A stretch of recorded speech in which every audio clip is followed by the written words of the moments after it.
Shalom. So give all praises and glory to Yahweh, Bahashem, Yahweh Shai, Bahashem, Rakakadash. everyone to the apostles, James Ruel, and shalom to the faithful man as always continue doing the work of the Lord.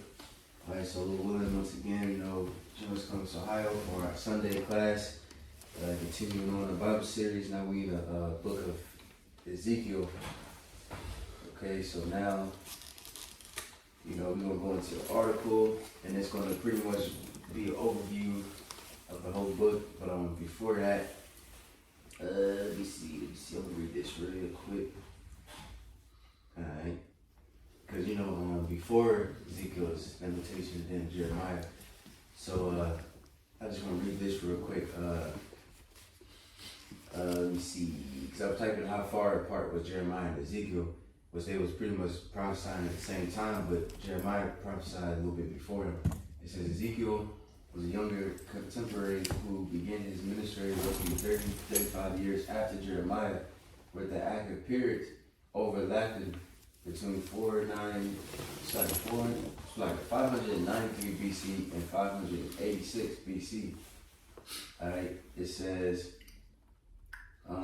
key details on the separation and location. Jeremiah remained in Jerusalem throughout his ministry, witnessing this destruction. Ezekiel was taken to Babylon in 498 BC and prophesied to the exiles there. Alright, let me see. It says connection. Ezekiel was likely familiar with Jeremiah's ministry and letters, as both were priests with overlapping prophetic responsibilities during the same historical crisis. Alright, so I just wanted to get into that real quick, just to connect, the timelines, things like that. So now, without further ado, we can just go ahead and start at the beginning of the article. Alright, I'll be the reader real quick. Mm-hmm. Oh yeah, can you read the page name too? Mm-hmm.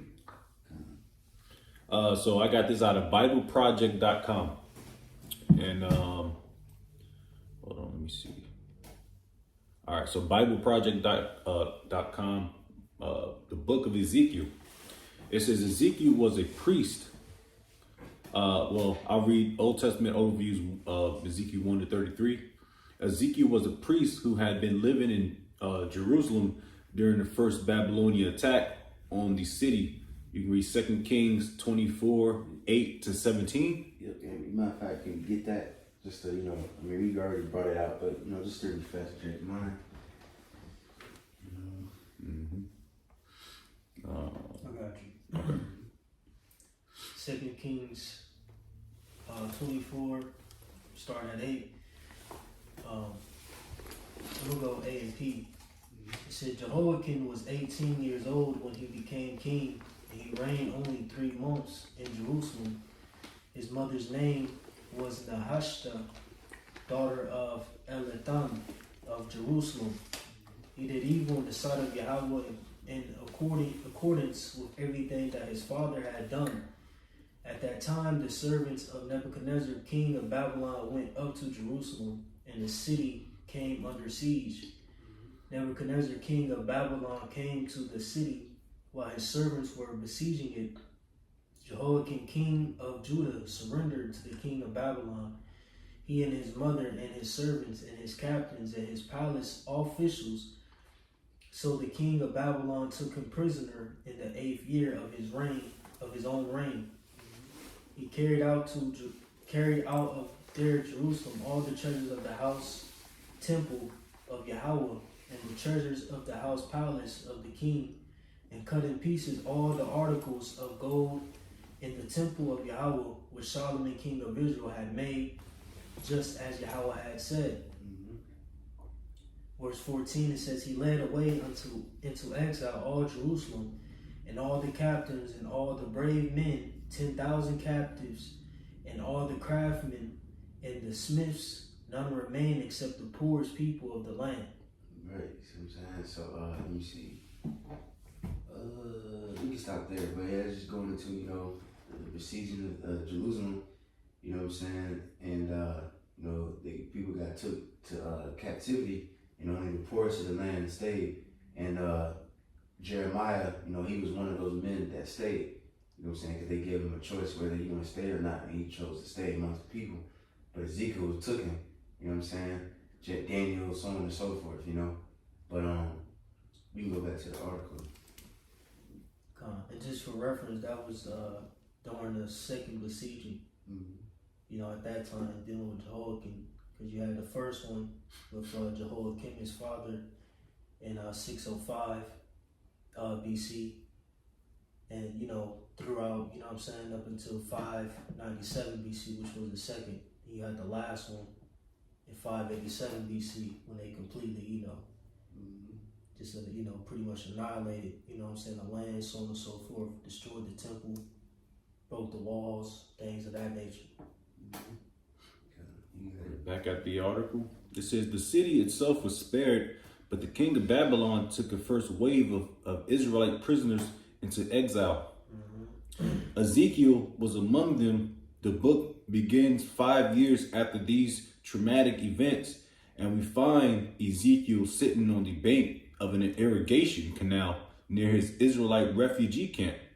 On his 30th birthday, no less, it's the year that he would have been installed as a priest in Jerusalem. Right, and real quick, I'm gonna actually look up the word Ezekiel in the blue letter real quick, just for, you know, edification sake. I got Ezekiel 1 as well. His exile. Yeah, come about to get into that. You can read the name, and I'm gonna get a preset real quick. Mm-hmm. You got it. So we got quick.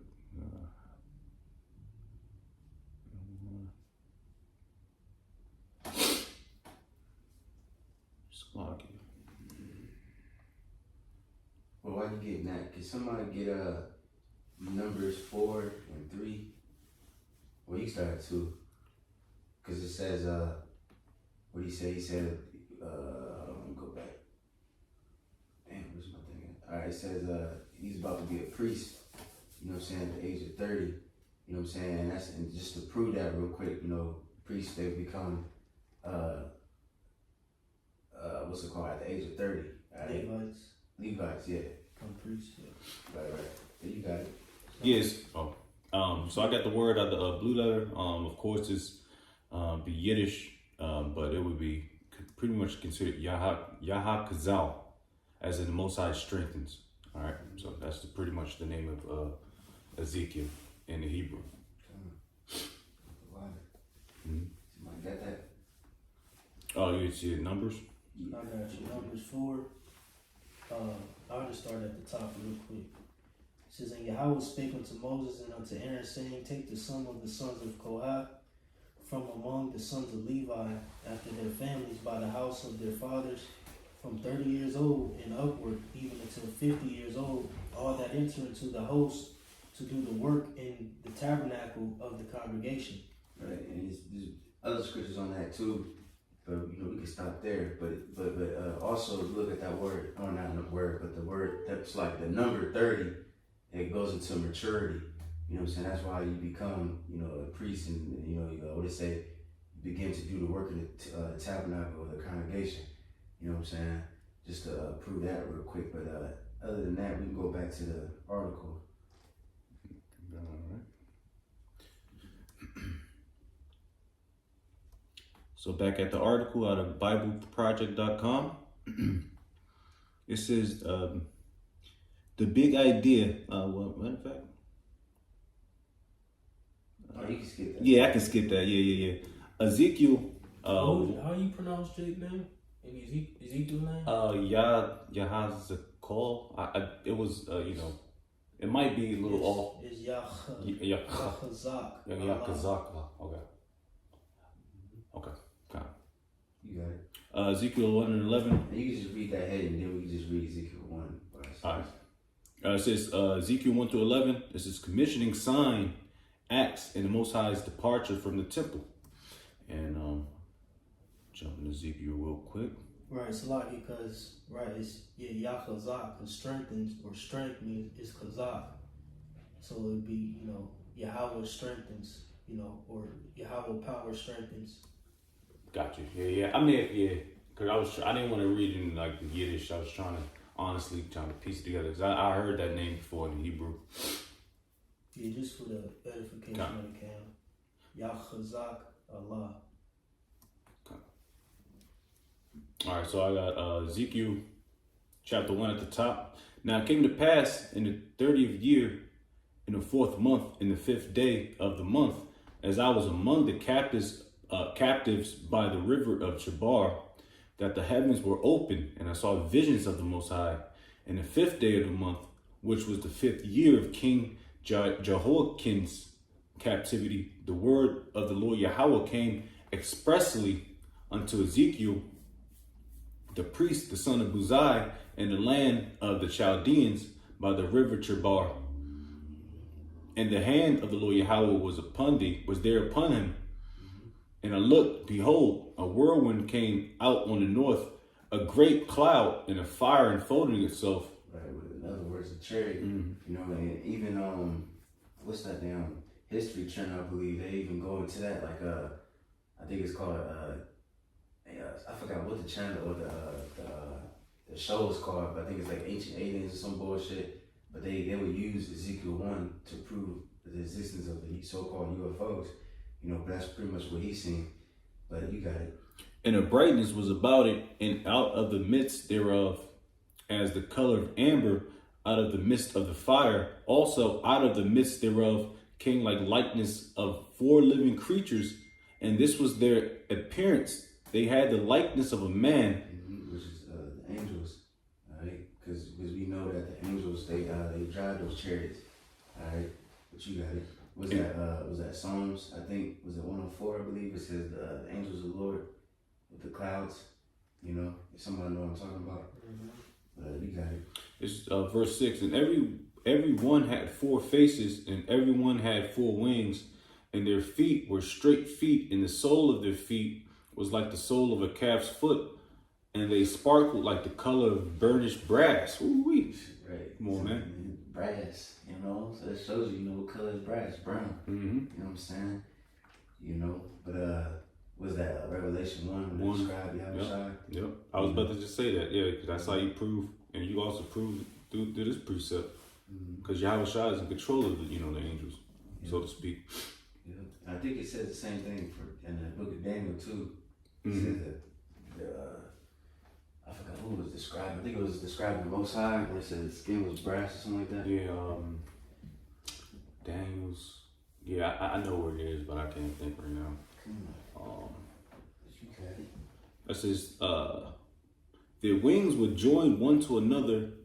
They turned not when they went every one straight forward. As for the likeness of their faces, they 4 had the face of a man and the face of a lion on the right side, and they 4 had the face of an ox on the left side. They 4 also had the face of an eagle. Thus were the faces, and their wings were stretched upward. 2 wings of everyone were joined one to another, and 2 covered their bodies. And they went every one straight forward, whither the Spirit was to go. They went, and they turned not when they went.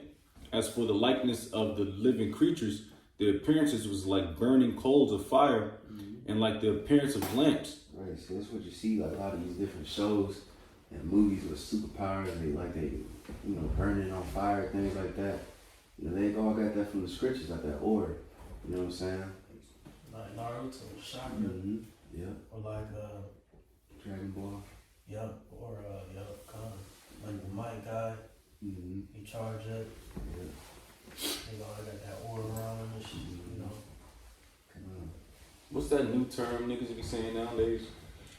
The oral forming or something like that? Yeah. Like, what the fuck are you talking about? I don't even know what that even means. I mean, as far as these young... It's just a phrase. Yeah, okay, it's just like the fat... It's like you got aura. Like the angels got aura. When you see an angel, everybody gonna look at it, oh shit. Be mesmerized, I just know these young niggas be saying it nowadays. Or forming, whatever, Back at it, it says, it went up and down among the living creatures, and the fire was bright, and out of the fire went forth lightning. What verse you in? Back at 13. Okay, kind, you got it. Mm-hmm. You want to read it back again, or just keep you going? good. All right, verse 14. And the living creatures ran and returned as the appearance of a flash of lightning. Right, it's another spiritual power, flash of lightning. You think of the Flash, the TV show. Mm-hmm. And they could be running back and forth, and he's like a flash of lightning. Matter of fact, can we get that? What was that? Wisdom of Solomon, I think 3. It said they shall be moved like sparks. Sparks and stuff. Mm-hmm. Yeah, because they don't have the how fighter jets, they got to move one direction, then they got to really plane. Right. They got to slow down and turn into they can just they jet going crazy. That's the spirit. That just reminded me because I did a video a little while back. This lady, she was in the military, like flying the jets or planes, whatever the fuck, and she was doing a training, and then she said she seen a so-called UFO, and the people, they would train them to, like, if you see a plane, you gotta like look at the wing, you gotta look at the shit that's around it, so you can determine, the wind drift, right, all that shit like that. And she was like, I couldn't see nothing. It was smooth, and it would just go from one place to another in a matter of seconds, like impossible. And she also said, in so many words, I forgot how she said it, but she was like, pretty much we can't be like us, our military down here. We can't be so proud because there's things out there that got way more ability than we do. She said something like, I forgot how she said it, but it was like cinematic, but showing you the Lord is way more advanced. You know what I'm saying? These chariots are way more advanced than Esau's chariots. Cause he gotta stop, he gotta, you know what I'm saying, all this other shit. But the Lord, he can make a chariot expand, go small, disappear, have other chariots come out of it, all kinds of different things, I got a quick precept. It's Sirach 23:31, just to kind of back up what you're speaking about. It says, who have seen him that he might tell us, and who can magnify him as he is? There are yet hid greater things than these be, for we have seen but a few of his works. Right, just going into the point. You know what I'm saying? Like you said, you can't boast, you know what I'm saying, this technological, like Darth Vader said. So these technological advancements is in comparison to the power of the force, something like that. But all in all, like I said, we only seen a few of his works. Even how we view the chariots, you know what I'm saying? We haven't really seen the chariots in, their full glory. You know what I'm saying? And that woman got to see a glimpse of it. And like you said, you couldn't even compare them to it. Just going to show you how far out the Heavenly Father is, that even, his a host and, the things that he has created, on the celestial level. But I got that Wisdom of Solomon. So Wisdom of Solomon 2. And where we at? Glasses. This is Wisdom of Solomon 3 and 7. It says, in the time of their visitation they shall shine and run to and fro like sparks among the stubble. Right. And what the scripture says, I think it's Zechariah says that, we're going to be like King David, we're going to be like the angels of the Lord. And that's what the angels, they had the power to move, like sparks at the stubble, you know what I'm saying? So like I kind of butchered it. You might read that part again? Wisdom of Solomon 3:7. It says, in the time of their visitation they shall shine and run to and fro like sparks among the stubble. Right, you know what I'm saying? You're going to look like sparks or lightning, moving, zipping back and forth. Even like you said, you mentioned Darth Vader. Like if you read the books, you know what I'm saying? When they was the Jedi's and Sith, they was fighting. They said it looked like a blur, like a flash. You know what I'm saying? Or even Dragon Ball Z. Gohan was fighting Cell, and he was the only one that was able to actually see Cell and Goku fight because they was moving so damn fast. So our speed is gonna be beyond. And real quick, Cause I remember watching the video. Cause Esau, he can't wrap his mind around this. We can't wrap our mind around this. But it was a video where this dude, he tried to explain like so-called superpowers scientifically, and he's saying, well, that's impossible for us to do it. Cause if we have super speed or we would move too fast, our legs would break, and all that other shit, which is true. That's why the Lord gonna give us those spiritual bodies, so our bodies will be able to handle that power. You know what I'm saying? But Did you want that? hmm? So did you want that? Which one? 1 Corinthians. Corinthians. Oh yeah, yeah. This is 1 Corinthians 15, and I'm gonna just get to the point. I'm gonna start at 38. It says, but the Most High giveth it a body as it hath pleased him, and to every seed his own body. All flesh is not the same flesh, but there is one kind of flesh of men, another flesh of beasts, another of fishes, and another of birds. Right, real quick, and I gotta say that bullshit evolution, I hate that. Yeah, that shit's bullshit. It's so easy to debunk. Cause it says one flesh of man, one flesh of beast, but they said we came from apes. That's a beast, that's an animal. That's impossible. You can't, you know what I'm saying? And I think they said we came from the sea too at first. That's impossible, you know what I mean? But you got it. It says there are also celestial bodies and bodies terrestrial. But the glory of celestial is one, and the glory of terrestrial is another. Right, celestial, you know, like angels, you know, the heavenly bodies, things like that. And you got terrestrial, which is like Terrain, right? The flesh, you know, yeah. you came out of the dust. You know what I'm saying? But you got it. Let me see. I want to get down to the point. I must jump down to verse 52. I'm gonna start at 51. Or it's like at 50. It says, now this I say, brethren, that all flesh and blood cannot inherit the kingdom of heaven, or the kingdom of the Most High, neither do corruption inherit incorruption. Behold, I show you a mystery. We shall not all sleep, but we shall all be changed. Like sleep, we die. We're not all gonna die, and that's it. We're gonna be changed. You know what I'm saying? Because you know we need those new bodies in order to perform these different. Well, now I'm gonna say this too.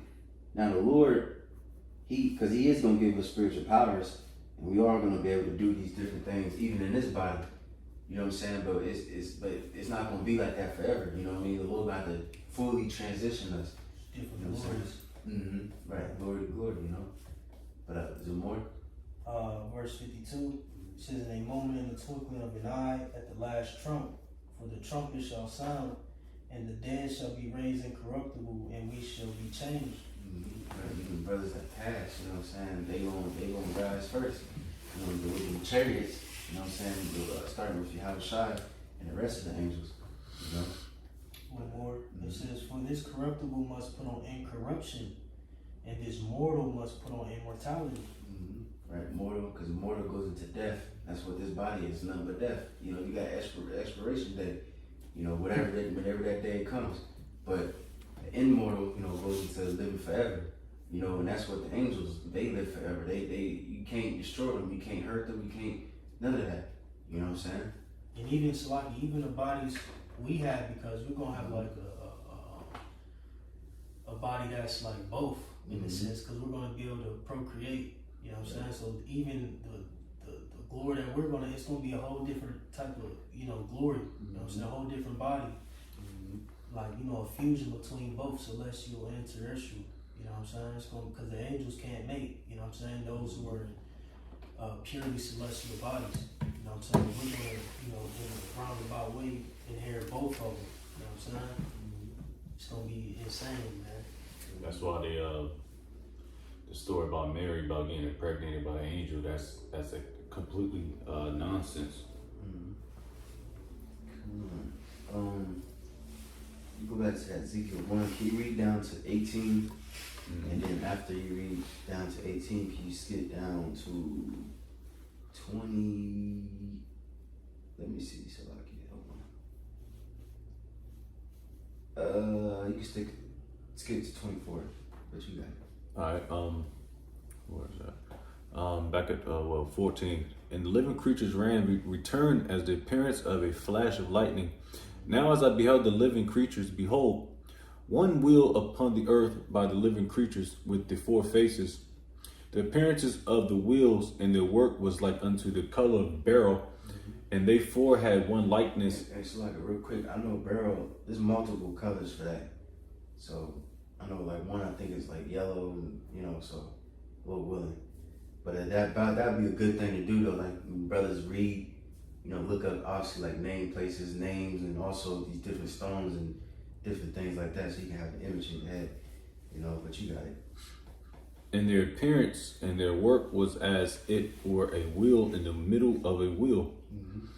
When they went upon their four sides, and they turned not when they went. Mm-hmm. As for their rings, they were so high that they were dreadful, and their rings were full of eyes around about them four. Right, them eyes goes into the windows pretty much of the chariot. You know what I'm saying? Like you see the picture of the chariot, you got the little windows, and you know what I'm saying? That's what them eyes are. You see what I'm saying? But now you can skip to 24. Yeah. Verse 24. And when they went, I heard the noise of their wings, like the noise of great waters, as the voice of the Almighty, the voice of speech, as the noise of an host. When they stood, they let down their wings. Right, because the Lord, he got a mighty voice. You know what I'm saying? Revelation goes into Yahushua's voice too. There's many waters. You know what I'm saying? But this right here, this is beautiful because I tried to find this picture, man, but it was a picture a couple of years ago about NASA. They took a picture of something in space, and it looked like a giant angel with like armor, and it was raw as shit because if you look at the very top of it, it looked like it literally looked like Yahushua or something, like on a throne. Man, I wish I could find this picture, but it was going viral between the brothers a while back. Yeah, man, I'm sorry I can't find it, but that was beautiful, bro. Like, man, this is real, Yeah, I mean, even Salakia, just a quick testimony. I know I think y'all brothers heard about this. Mm-hmm. Even when I was in with KC, GMS KC, them brothers, we had a holy day. I think it was a feast of dedication. But anyways, we was in the middle of the wood, middle of a RV park, surrounded by like heathen crackers, niggas, and we seen hundreds of chariots in a formation. And Elder Maholoy was in Chicago, and we called him, and he was like, "Yo, bro, yeah, this shit is crazy." And then he said, "Yo, what the fuck you talking about?" And then then he said, "Y'all seeing the same thing we're seeing in Chicago and Kansas City." So them joints like in the formation of hundreds in a beautiful formation, and then they like transported to Chicago, so it was spiritual because they seen the same thing. All right, so this thing is real, man. Hundreds of chariots, man. I couldn't believe my eyes, man. But that's the spirit, because that was reminding me too. I see. Remember, about where you live, that little river. Mm-hmm. Like, you know what I'm saying? But I think it's next to that bank. I remember. I think I ran last like a night, and I just always like stopped at that river just to chill and pray for a little hot second. And I remember I seen it. It was like I think it was like a blue chariot. It was on both sides, but one on the left side, it was like probably like 20, 30 chariots coming out of one. And then on the other side, it was like regular, like white colored chariots. I was bugging. I made a video on it and everything, but it was crazy, man. Hey, the chariots is wonderful, you know what I'm saying? I still got Jake, remember that video of the taco truck? I got a video showing how fast the chariots are, you know what I'm saying? Just to, and it's ultimately a faith booster. On the Jake testimony, So like you said, they move like lightning. I got a video of them, one shooting through a live picture. It's a still picture, but it goes live. Oh yeah, so it catches like a second. Mm-hmm. And Yeah. the joint just zip through in like a second. You know what I'm saying? You got it. Oh yeah, and it's like just to add, there was another picture just recently of Nazareth taking another one. I know in Dabu 7, he got it on his channel. It looked like what kind of like Ezekiel 1 with a human kind of mixed with something else, and like with the angel wing, and guess what? He had like a fro. You know what I'm saying? So this is beautiful, bro. You know, but you got it. Yeah. I'll read back at 24. And when they went, I heard the noise of their wings, like the noise of great waters, as the voice of the Almighty, the voice of speech, as the noise of an host. When they stood, they let down their wings, and there was a voice from the firmament that was over their heads when they stood and had let down their wings. And above the firmament that was over their heads was the likeness of a throne, as the appearance of a sapphire stone. And upon the likeness of the throne was the likeness of as the appearance of a man above upon it. You know what I'm saying? Which again, like I said, that Nazar picture, it was the same thing. It was an angel, a tall, big, giant ass angel. You know what I'm saying? And I don't know, did they have a sword? What am I tripping? You know, you just seen that picture? The one we're talking about, the Nazar one? No. Cause I know he had like armor, it looked like, but then above him, it looked like a throne. You know what I'm saying? For man, I believe he had a fro. You know what I'm saying? So that just confirms the Lord. You know what I'm saying? But you got it. Yeah.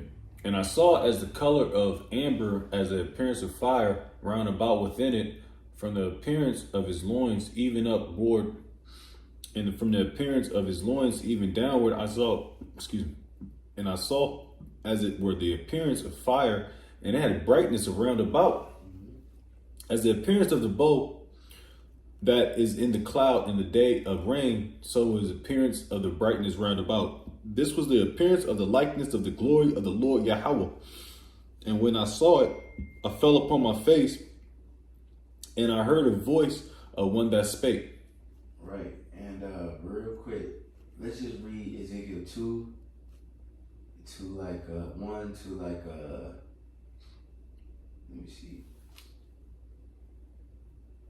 You can stop at 3 and then we go back to the article because it's going to go into that word glory. You know what I'm saying? But you got All right, Ezekiel 2 at the top. And he said unto me, Son of man, stand upon thy feet, and I will speak unto thee. And the Spirit entered into me when he spake unto me, and set me upon my feet, that I heard him that spake unto me. And he said unto me, Son of man, I send thee to the children of Israel, to a rebellious nation that hath rebelled against me. They and their fathers have transgressed against me, even unto this very day. Right, so the Lord appeared, you know what I'm saying? And now he's giving Ezekiel the breakdown, and now he's about to begin his ministry. But I believe we're going to go back to that. So let's just go back to the article, and then let me see. You can skip down. I'm sorry. I was at Ezekiel 1:11, commissioning signs, acts, and the Most High's departure from the temple. If you could skip to the second paragraph where it said the Hebrew word for glory. Yep, gotcha. All right, back at the BibleProject.com article, or article of the book of Ezekiel. It says the Hebrew word for glory is kavod, and it means heavy or significant. Right, because I remember Jake used to say that back in the day. I don't really hear Jake say that in a minute, but like, damn, that's heavy. Like, you know what I'm saying? But that's how the glory of the Lord was. It was very heavy and majestic. You know what I'm saying? But you got it. It says heavy or significant. The biblical authors use this word to describe the physical manifestations of the Most High's importance when he personally appears. The image. Oh, sorry. And it's heavy because too, like, you're gonna feel you ain't gonna just see the Lord. You're gonna feel His presence. You know, Exodus 20, people before the Lord even really truly appeared. People were scared. Like, oh shit, never mind. Let's talk to Moses. You know? Even in Numbers. It just shows you like the Lord's glory is gonna be heavy as hell, man. Our bodies can't really naturally take it. You know what I'm saying? Even Isaiah, when he seen the glory of the Lord in the temple, you know what I'm saying? It's just beyond our understanding. It's just glorious. You know? Yeah, it really, yeah. I mean, I was just thinking about it. The story of what's the nigga name? Them 3 niggas that went against Moses. They wanted to see the Heavenly Father. That's in Numbers. Abs, Koram, Dathan, and Well, it was a whole multitude, really. yeah. Oh yeah, he took his whole he put a hole in dug a pit for them niggas, but you know that they don't want to see the glory of Yahweh Shem Shai, because this place will blow up, man. It's too much to handle, you know. That's why, like, even going back, because I forgot to mention when I was talking about Isaiah. That's why the angels was covering the Lord's face. You know what I'm saying? You can't even, like, even Moses, going back to Moses, he said, I'm going to walk past you, but you're only going to see my hinder part. You know what I mean? Because if you see the face of the Lord, you ain't going to live. You know what I'm saying? The Hebrew word in the paleo for glory would be kabawad. Kabawad.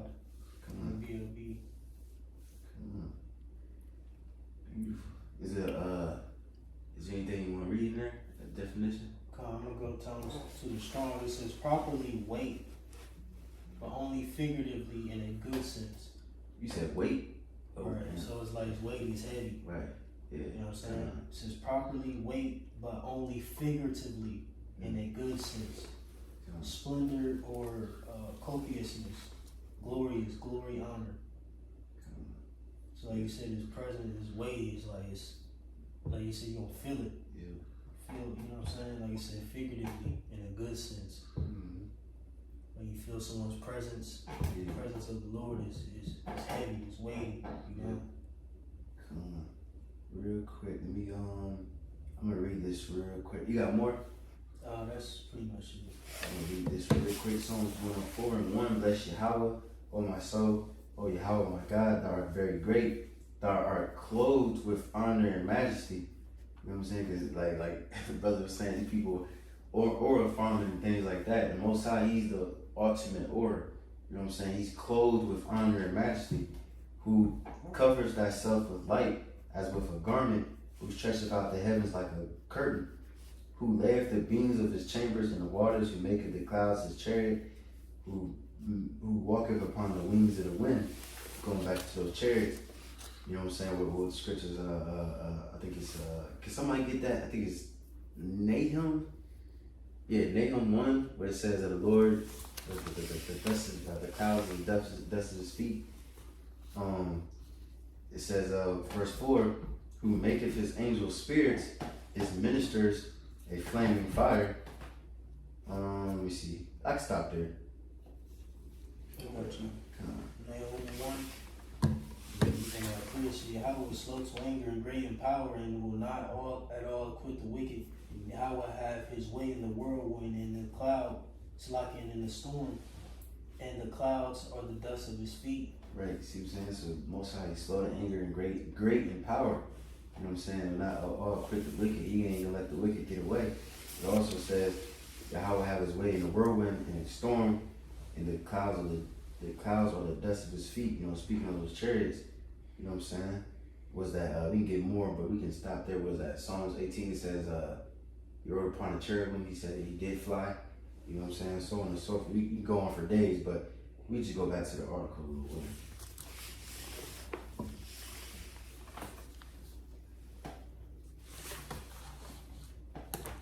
All right, back at the article, of course, BibleProject.com.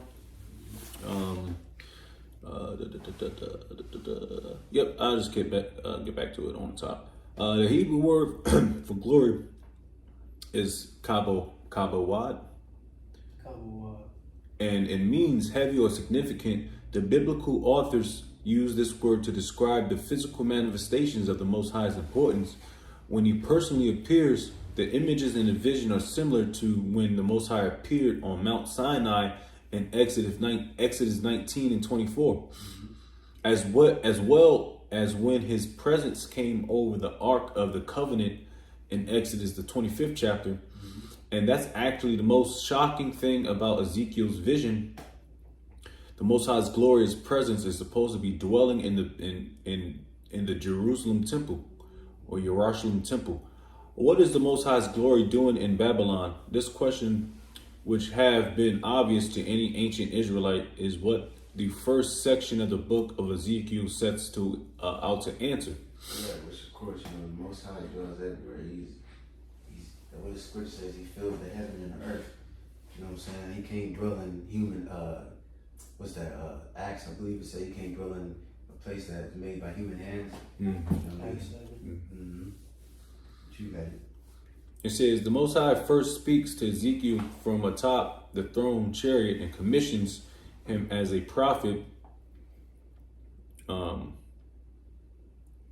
Chapters 1 to 3. Right, which we use that a lot, you know what I'm saying? 2 and 3, going to, preaching to your people, they ain't gonna listen. Mm-hmm. That's where we get that famous, Jake used that a lot, you know what I'm saying? But you got it. He is to accuse Israel of breaking the covenant agreement. With their power, Israel has given their allegiance to other gods and has been worshiping idols, which has led to rampant social injustice and violence.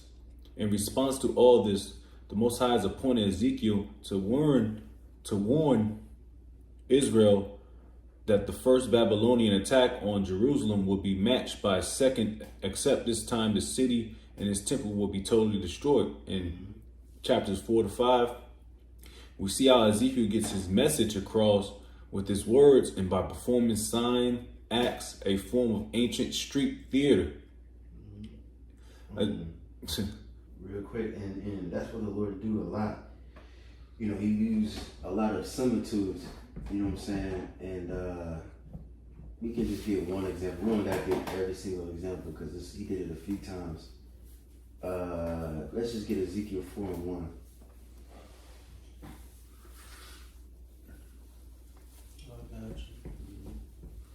Ezekiel 4:1 it reads, "And thou also, son of man, take thee the tile and lay it before thee, and portray upon it the city, even Jerusalem, and lay siege against it, and build a fort against it, and cast a mount against it. Set the camp also against it, and set battering rams against it round about. Moreover, take thou unto thee an iron pan, and set it for a wall of iron between thee and the city, and set thy face against it, and it shall be besieged, and thou shalt lay siege against it. This shall be a sign to the house of Israel. Lie thou also upon thy left side, and lay the iniquity of the house of Israel upon it, according to the number of the days that thou shalt lie upon it.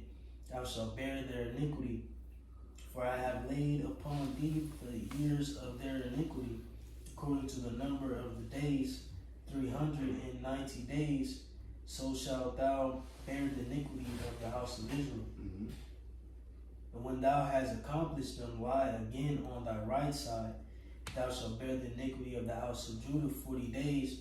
I have appointed thee each day for a year." Right, and then let me see. You can stop there. Hold on. Matter you can stop at 8. Verse 7, "Therefore thou shalt set thy face toward the siege of Jerusalem, and thine arm shall be uncovered, and thou shalt prophesy against it.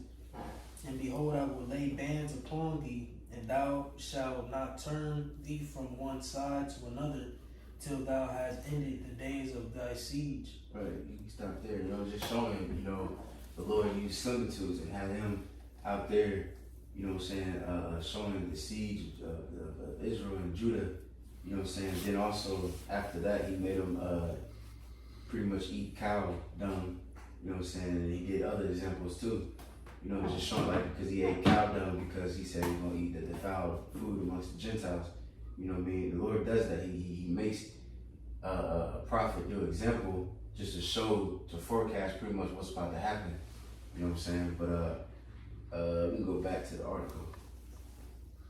It says,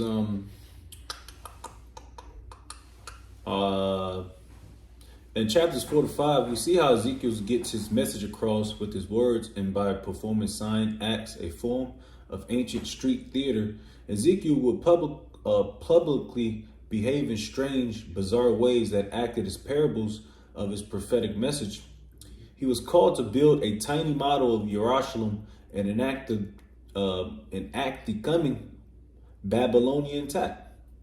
He shaved off all his hair and chopped it up with a sword In the most extreme case, he played the role of the scapegoat of the Day of Atonement by lying on his side for over a year, eating food cooked over human waste as a sign of the nasty food that would be eaten during the siege of Jerusalem. Right, in which he wasn't, or the Lord told him to eat human waste, human shit first.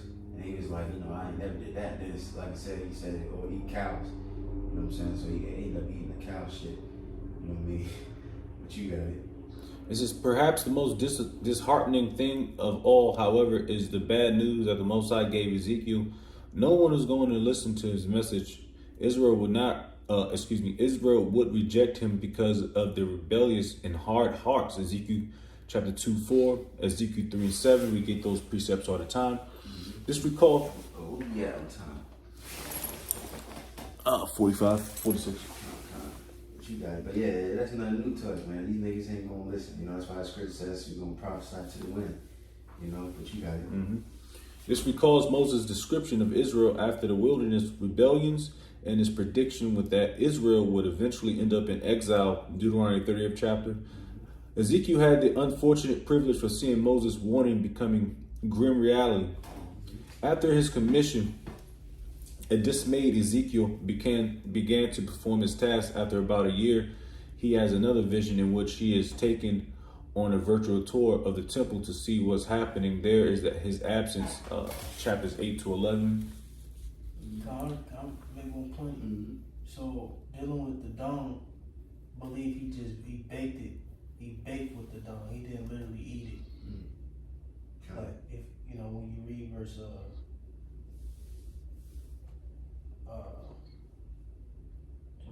like 11 or let me see, just for the can,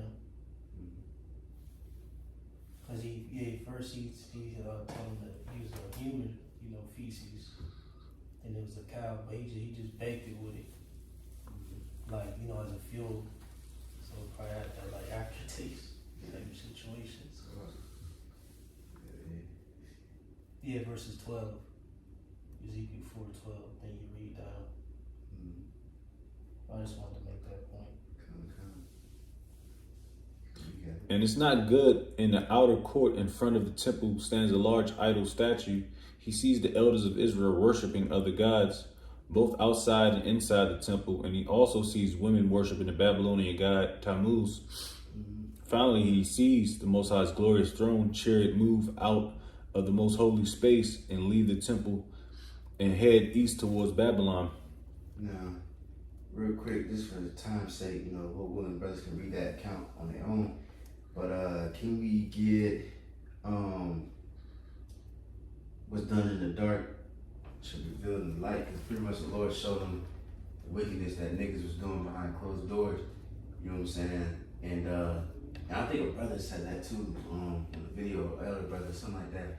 The Lord might do that. The Lord might show us a vision of the wickedness that these different Israelite camps doing or different churches doing behind closed doors, just like he did to Ezekiel. You know what I'm saying? And really, that's really happening, really, on the spiritual level. Niggas getting exposed. It's a card. I got it. Oh, yeah. Did you want the one in Luke? I got it. Dang. It don't matter. Oh no. Is that it? It's,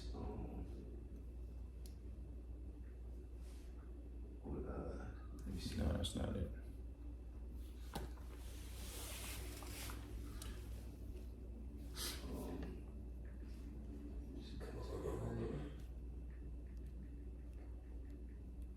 It might be.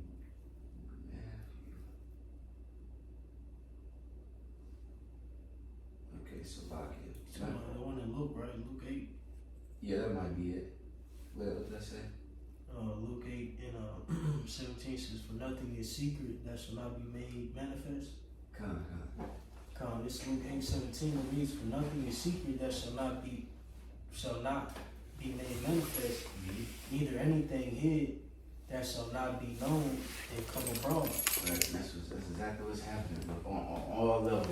You know what I'm saying? The different Israelite camps, the churches, these Esau's, the politicians, everything is being exposed. You know what I'm saying? And chiefly through the prophets of Yahweh Shem Shai. You know what I'm saying? But you can go back to the article.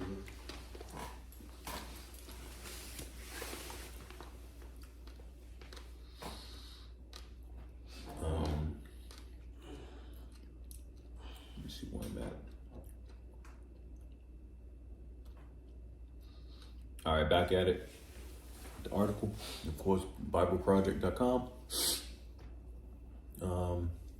And so we come full circle in chapter 11, and we discover why and how the Most High's glory came to appear before Ezekiel as he sat by the canal in Babylon.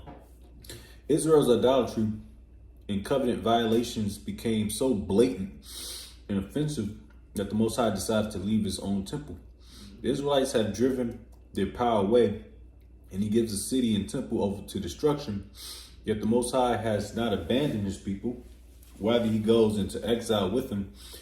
At the end of the vision, the Most High promises that he will return a remnant of Israel back to the land, transforming them by removing their heart of a stone and giving them a new, soft heart of flesh so that he can love and follow their power. Ezekiel 11:19. Let me see. Yeah, somebody read that real quick. I got you. Ezekiel 11, you want to get to the point? Yeah. Verse 19. It says, and I will give them one heart, and I will put a new spirit within you, and will take the stony heart out of their flesh, and will give them an heart of flesh, that they may walk in my statutes and keep mine ordinances, and do them, and they shall be my people, and I will be their God. Right, that's what the Lord is going to do with the second covenant. You know what I'm saying? We're going to be perfect. You know, and but of course, you know, the Lord did that on a, I would say, at a lower level. You know, pretty much make the people return. You know what I'm saying? Like we already did that class with Ezra, Nehemiah. You know, so what's his name? Zerubbabel, things like that. But the Lord's going to perfect it with the new covenant. You know what I'm saying? And we're going to have the laws and statutes in our heart. And we won't be going off at all. You know what I'm saying? But let me see. We can start. No. Matter of fact, can you go down to 22 and just read out the rest of the chapter? Verses 22, it says, then did the cherubims lift up their wings, and the wheels beside them, and the glory of the Most High, God of Israel, was over them above. And the glory of Yahweh went up from the midst of the city and stood upon the mountain, which is on the east side of the city. Afterwards, the Spirit took me up and brought me in a vision by the Spirit of the Most High to Chaldea, to them of the captivity. So the vision that I had seen went up from me. Then I spake unto them of the captivity all the things that Yahweh had showed me. Right. So the Lord gave him a vision in the captivity, and he, you know, like a prophet, the vision that he gave break down to the people. You know what I'm saying? And then it's going back to the article, it's going to go into the glimmer of hope. All right, what you got it? Back at it. It's a small glimmer of hope that's quickly submerged under the reality of imminent destruction. Chapter 11 is a key transition story that helps us understand how the rest of the book of Ezekiel is designed. The next 3 sections are all announcements of the Most High's judgment, beginning with Israel, chapters 12 to 24, moving on to the neighboring nations, chapters 25 to 32, and finally addressing the city of Jerusalem itself, chapter 33. Following all this grim judgment, we find in chapters 34 to 48 a more powerful conclusion for Israel, the nations, and all creation. I'm sorry? A more hopeful conclusion for Israel, the nations, and all creation. Ezekiel 12 to 24, warnings of Israel's coming judgment. Chapters 12 to 24 of the book of Ezekiel focus on the Most High's judgment coming for Israel. This is a collection of diverse poems and essays where Ezekiel shows his fondness for parable and allegory. He portrays Israel as a burnt, useless stick. Chapter 15, a rebellious wife, chapter 16, a dangerous raging lion captured by hunters, chapter 19, and as two promiscuous sisters, yet, chapter 23. There are all depictions of Israel's senseless rebellion and idolatry and the ruin that results. So that was allegorical pretty much in that chapter. When I read it, I was like, that had to be, yeah, because I read it like, holy, you know.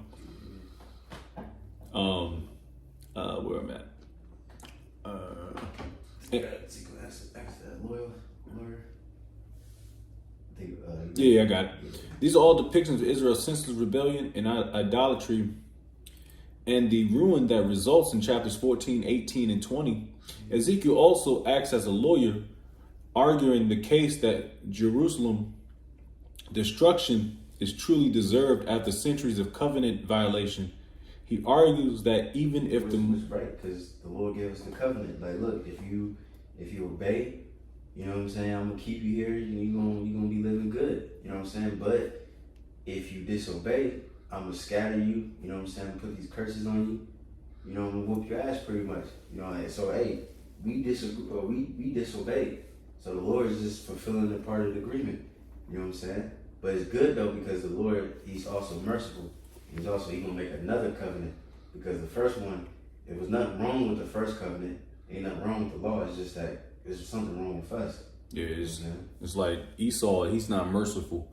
You violate something, that nigga gonna give you. That nigga said he gonna give you 300 years of life. I can't live 300 years. Right. Or you go into debt and you can't pay your debt. Then you go into an article.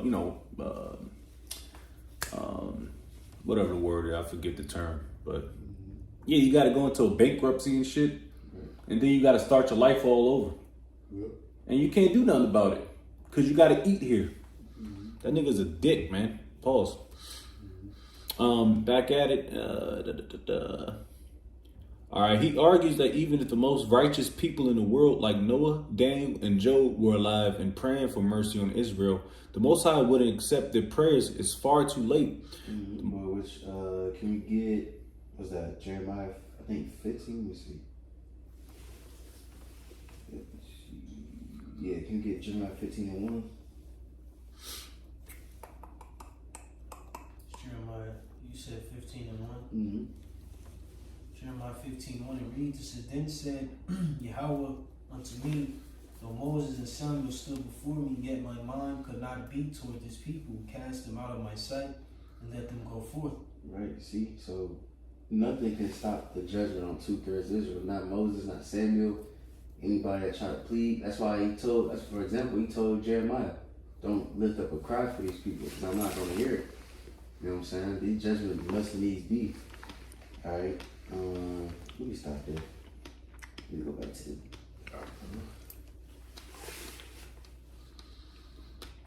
All right.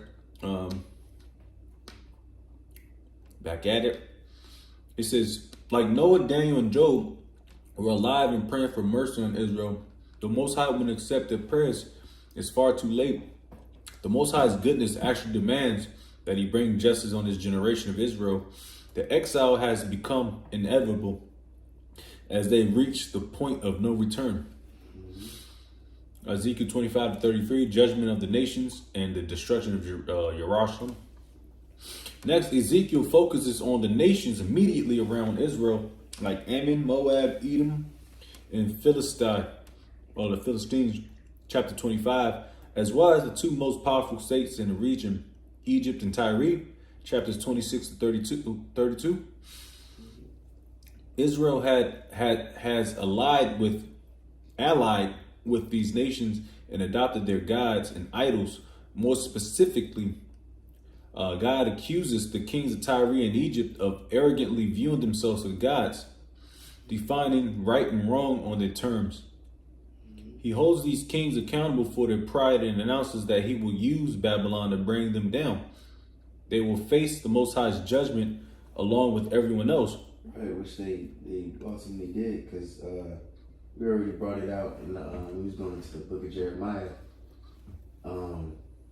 Pretty much, because Egypt, they had great power at that time in Syria, but then they lost it because of Babylon.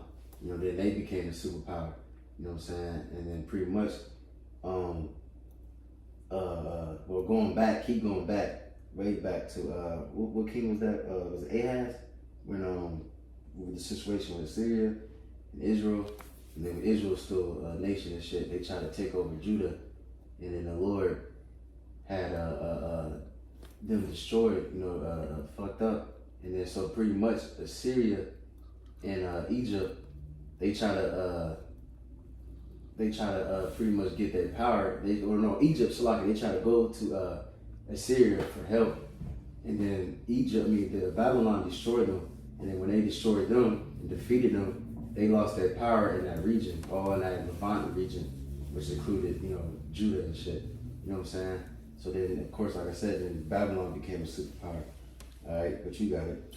It says, following these intense sections is a short story in chapter 33. Ezekiel is met by a refugee who has just arrived from Jerusalem to give him a report. Babylon has attacked the city of Jerusalem once again. This time the city has fallen and the temple is destroyed. Ezekiel's warnings became a reality, but in the midst of his grief, we remember the glimmer of future hope at the end of chapter 11. Jerusalem's destruction is not the end of the story. Real quick, can we get Ezekiel 33? Let me see. Because it shows you in this chapter, that's when he found out. Hold on, let me see. I gotta find the verse.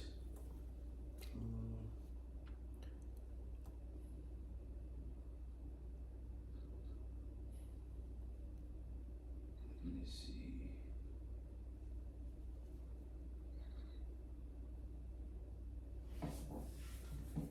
Hold on, Google search this. I can't find the verse.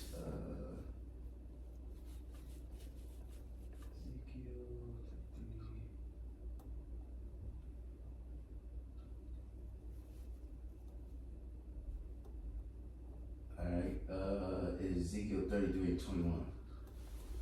Gotcha.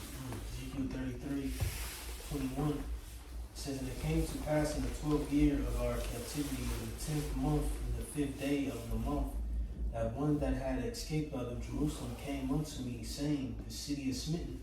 Now the hand of Yahweh was upon me in the evening, before he that was escaped came and had opened my mouth, until he came to me in the morning, and my mouth was open, and I was no more dumb. Right, so that's when we found out, you know what I'm saying?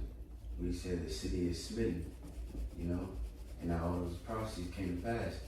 All right, and then now, what's that?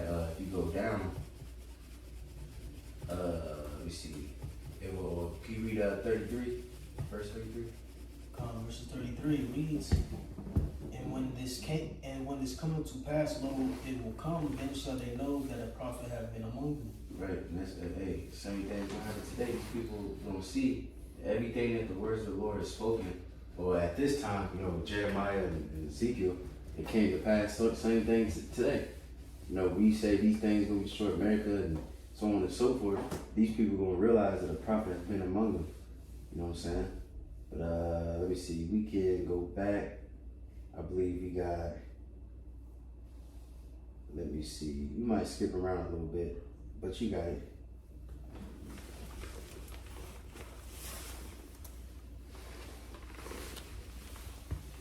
Back at it. Article, obviously, BibleProject.com. Ezekiel 34 to 37, coming hope and after exile. Excuse me. The next main part of Ezekiel, chapters 34 to 48, explores the aftermath of the destruction of Jerusalem and its temple. This was the most horrendous catastrophe that had ever happened to Israel, and it raised the question of whether or not the Most High was done with his people back in chapter 11. However, we were left with the hope that there was still a future beyond the exile. The rest of the book of Ezekiel is designed to explore the vision of hope. First for Israel, chapters 34 to 37, then for the nations, chapters 38 to 39, and finally for all creation, chapters 40 to 48. Right, which of course, we already know the Lord's when he dealing with Israel. He just have mercy on those that scattered abroad and made look like different nations and things like that.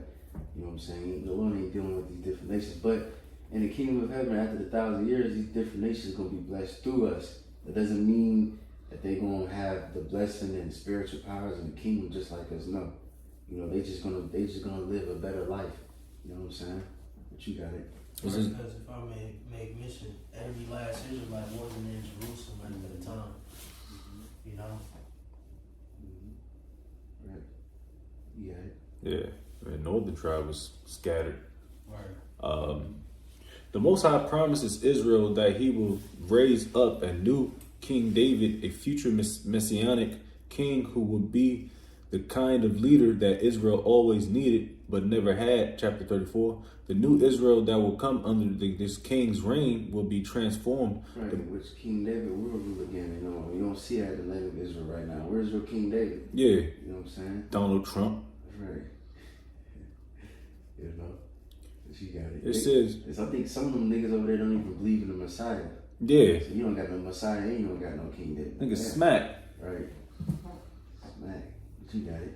It says the Most High will deal with their problem of rebellion by giving them new hearts. Chapter 36. Just as Moses promised in Deuteronomy 30:6, the Most High says that he's going to remove Israel's hard hearts and send his spirit into his people to give them new soft hearts that will love and obey their power. Ezekiel 36:23-30. The idea gets developed further in the next chapter through a strange vision.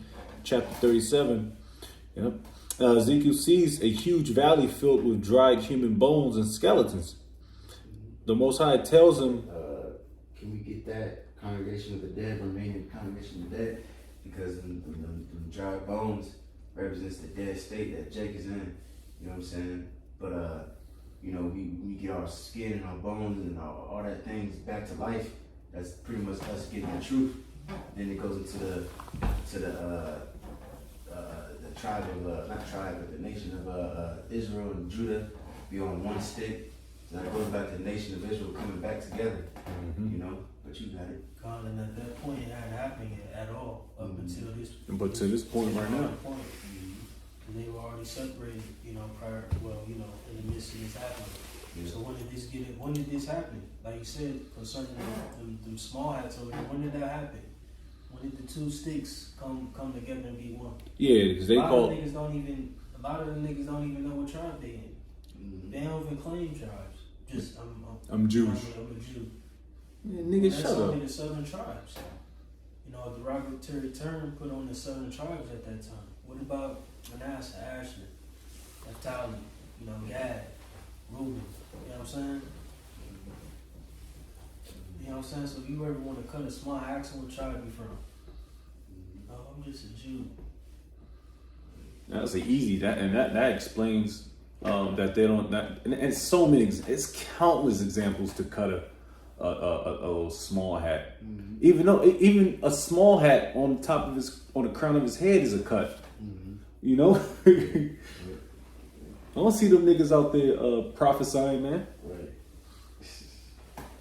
Proverbs 21:16 reads, it says, "The man that wandereth out of the way of understanding shall remain in the congregation of the dead." Right. So if you don't have this truth, this wisdom and knowledge, understanding, you know, then you're dead. You know, what the scripture says, the spirit quickeneth. And you look at the word quick, you know, it doesn't go to literally quick fast. It goes into the word Alive. Alive. You know what I'm saying? So, hey, again, Yahushua said, well, I'm the way, the truth, and the life. So if you don't have Yahushua, then you don't have no life. You know what I'm saying? But you got it. I got a quick precept, just a quick one. You know, a classic. As Isaiah 33:6, "And wisdom and knowledge shall be the stability of thy times, and the strength of salvation. The fear of the Lord, Yahweh, is his treasure." So just going back to that, you know, if you don't have this knowledge, this truth, man, you pretty much flapping in the wind. And you don't want to be flapping in the wind, because right now we see the end times, you know. All right, back at it. Ezekiel sees a huge valley filled with dried human bones and skeletons. The Most High tells him that it's an image of Israel's spiritual state. Their rebellion against the Most High has resulted in the exile which brought a metaphorical and literal death to Israel. The Most High then tells Ezekiel that his spirit will come and bring them back to life. A wind comes and causes the bones to stand, filling them with breath and life and causing them to regrow skin all of a sudden. Ezekiel's What's that? Wisdom of Solomon, I believe, goes going into the breath, or wisdom is the breath of the Most High. You know what I'm saying?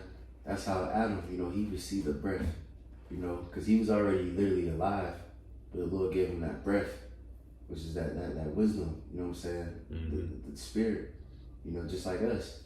That's why the Lord said, what? You must be born again. Because, what's his name? Nicodemus, he was like, whoa, shit, like, we might as well, can we get that? Because we ain't get that. I don't know, me personally, I ain't get that in a long time.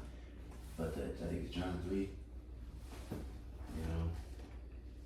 And then after this, we start kind of closing out. So I know we about to be at like an hour. Yeah, be pushing an hour and 12.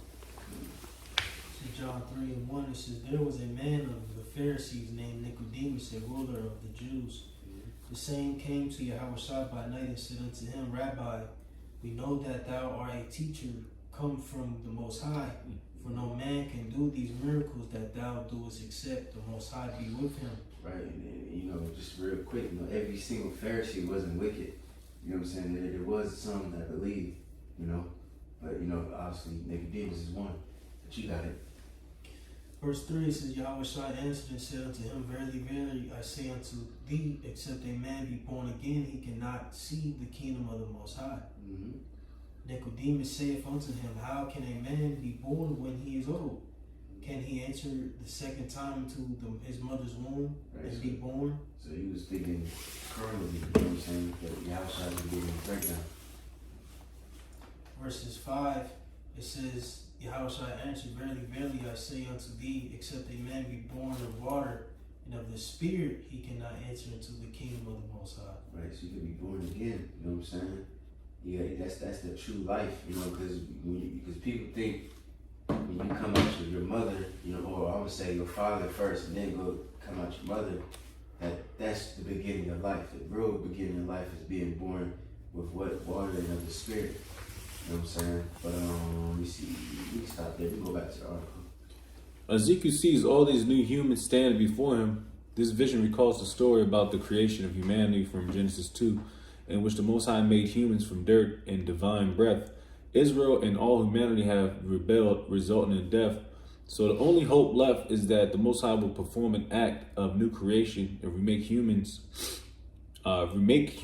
in such a way that they truly live in a relationship of the love with the Most High and others. So even if the Most High is going to deal with the evil in the hearts of his people, some questions still remain unresolved. What about the evil still rampant in the other nations? What about the temple? This is the final two sections of the book are all about. Right.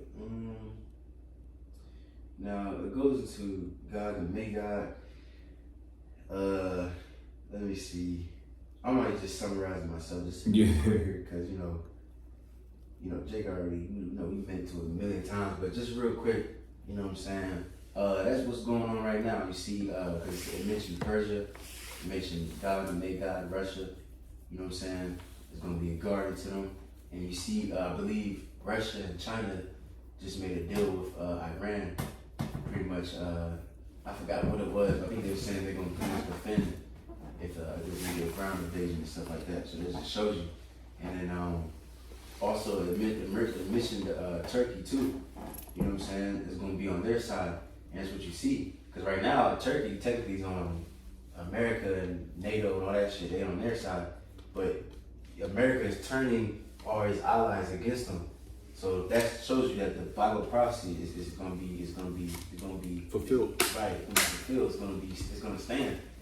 Because the human mind today would be like, oh, that's impossible. They allies, like brother always say, a peace treaty and allies, all that shit don't really mean nothing. It's just postponing. Like if you make a treaty with a different nation, doesn't mean we're gonna be cool forever and ever. you know, that treaty can end. Yeah. You know what I'm saying? They y'all can be at war.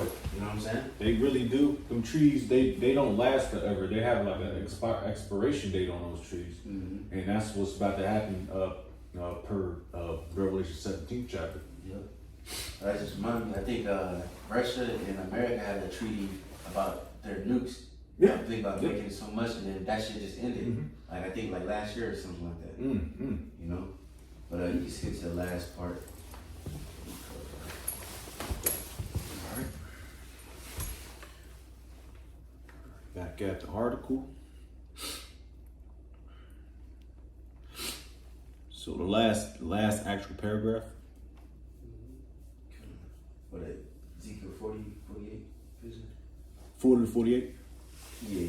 Ezekiel 40 to 48, vision of a restored temple and renewed creation. After the Most High's victory, chapters 40 to 48 describe how the Most High's presence will one day return to his people in his temple, resulting in cosmic restoration. Ezekiel has an elaborate vision of a new temple and city. He is given a heavenly tour guide who shows Ezekiel around this new temple complex that's much larger and even more majestic than King Solomon's temple. There's a new altar, new priests, and a new system of worship. After the elaborate tour, the Most High's glorious throne chariot that Ezekiel saw in his first vision comes back and enters this new temple. Right. So, we had obviously the first temple got destroyed, and it's going to be two more. Now, the second one was literal, like an actual temple when we came back from exile. You know what I'm saying? Which, like I said, we already went through that with Nehemiah, right, Zerubbabel, Ezra, so on and so forth. All right, and I believe the priest Joshua. But now the third one is going to be spiritual, and that's going to be us, because we're lively stones. That's us coming down from the chariots, you know what I'm saying, and returning back to our land. All right, but you got it.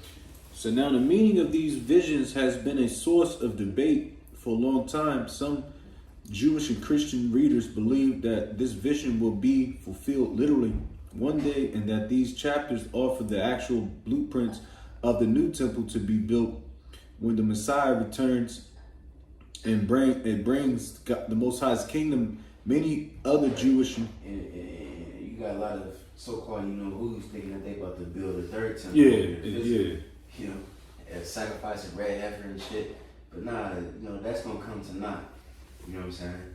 But you got it. This is when the Messiah returns and brings the Most High's kingdom. Many other Jewish and Christian readers think that this vision, like Ezekiel's. Real quick, so like my father, and because going back to the second temple, it was beautiful and all that, but you had Herod, he had additionals to the temple. So you know what I'm saying? You might have a heathen, Edom might have that. Yeah. Gonna add to the temple. Like no, when we get our third, the kingdom period, ain't gonna have no heathen that's gonna be having their building their part of their into our shit. Yeah, making additions and shit. Yeah, that's what that defiled the temple anyway. Niggas ain't supposed to be up in there. It says, Christian readers think that the vision, like Ezekiel's other visions, is full of symbolic imagery. Yeah, it's like I keep thinking this shit's like, but because what the Lord said, no stone shall be left. You know what I'm saying? That's what happened. But it's spiritual because the only thing, like you see them rats over there balancing, doing that humping the wall shit. that was Herod's wall. So that's spiritual. The only thing that's still standing is the Edomite part. Our actual temple was destroyed. Yeah. You see what I'm saying? Damn. Yeah. It says they depict the reality of the Most High's presence returning to his people in the messianic kingdom, but not necessarily in the form of an actual building. Whichever view you take, it's important to notice that Ezekiel never calls the city Jerusalem, and in chapter 47, we discover why. Ezekiel sees a tiny stream pouring out of the temple threshold, quickly becoming a raging river that flows from the temple through the city and out into the desert. The river empties into one of the most desolate places on planet Earth, the Dead Sea Valley. As the river advances, it leaves behind a trail of trees and life, and the Dead Sea is transformed into a living sea, teeming with plants and animals. All this imagery comes from the description of the Garden of Eden in Genesis 1 and 2.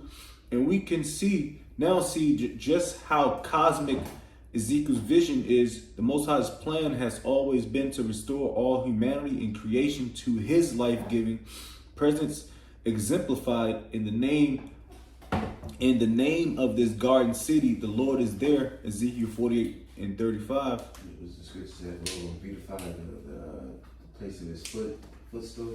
Roughly paraphrasing. You know what I'm saying? I think Joel goes into that too. Garden of Eden. You know what I'm saying? A little bit restored after he destroys this place. You know what I'm saying? But you got it. It says, with these stirring images, the book of Ezekiel comes to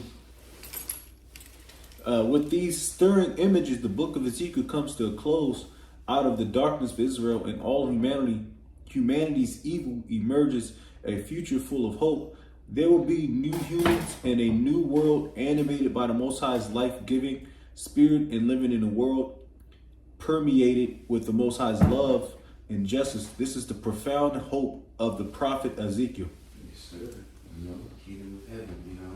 But yeah, Lord willing, that concludes the book of Ezekiel. Now, real quick, I want to mention this because next is the book of Daniel, and the brothers already went into the book of Daniel. You know, it's on that channel, so they went through each chapter. So, Lord willing, I may I'll do that. I'll just make like a quick summary, like maybe 5 minutes at most. You know, just to bridge everything, and then Lord willing, we're just gonna go to the book of Hosea. You know what I'm saying? Lord willing, next week. So, anybody got anything? You good? Okay, so Lord willing, hopefully that was edifying. Lord willing, we give all praises and glory to Yahweh, Bahashem, Yahweh Shai, Bahashem, Kakodash. And the boss of GMS and Ruel. So, once the faithfulness continue to work with the Lord. So, shalom. Shalom.